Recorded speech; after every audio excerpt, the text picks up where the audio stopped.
দিদি বোনের সম্পর্কটা ঠিক এমনটাই হওয়া উচিত। হ্যালো বন্ধুরা, কেমন আছো? আশা করি তোমরা ভালো আছো। আমরাও কিন্তু বেশ ভালো আছি।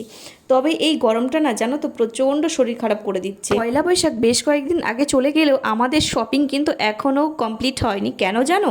আমার দিদি ছিল রাজস্থান থেকে এসেছে এই তো 2-3 দিন হলো। নিজেদের মধ্যে দেয়া নেওয়ার যে ব্যাপারটা থাকে সেটা কিন্তু আমাদের এখনও শেষ হয়নি। এত রোদের মধ্যে না বেরিয়ে আমরা কিন্তু সন্ধেবেলা চলে এসেছি দিদির জন্য জুতো কিনতে।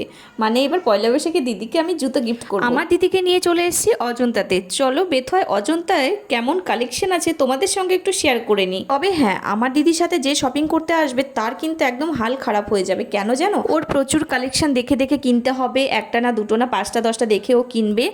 আর আমি এই জিনিসটা একদমই পছন্দ করি না। দোকানে গিয়ে আমার যেটা পছন্দ হয় সেটাই আমি কিন্তু নিয়ে নিই। আমি বেশি দেখাশোনা একদম পছন্দ করি না। তো দেখো দিদিকে কিন্তু এই জুতোটা আমি কিনে দিলাম। তো এই দেখো আমার অবস্থাটা কি, একদম হাল খারাপ করে দিয়েছে জুতো কিনতে এসেই। তো দেখো আমার দিদি আমাকে জুতো দিয়ে মারবে বলছে। তো যাই হোক, এটা কিন্তু মজা ছিল, এটা তোমরা সিরিয়াস ভেবে নিও না।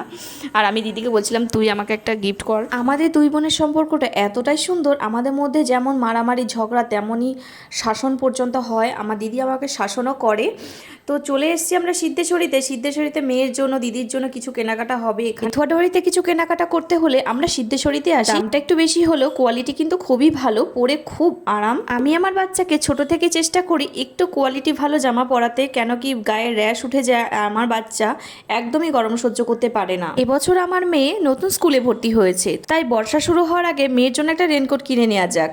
তাই দিদিকে নিয়ে চলে এসেছি রেনকোট কিনতে। আমি চেয়েছিলাম একটু হালকা পাতলার মধ্যে, সিম্পলের মধ্যে হবে, কোয়ালিটিটা ভালো হবে, কিন্তু এত হিজিবিজি আমার একদম ভালো লাগছে না। তো চলো, আমাদের কেনাকাটা হয়ে গেছে।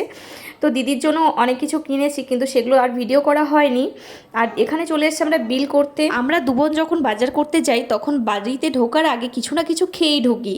তো সেই জন্য আমরা চলে এসেছি আমাদের বেথুয়ার বিরিয়ানি হাউসে। তোমরা অনেকেই চেনো, একদম রিজনেবল প্রাইসে খাবারগুলো খুব টেস্টি হয়।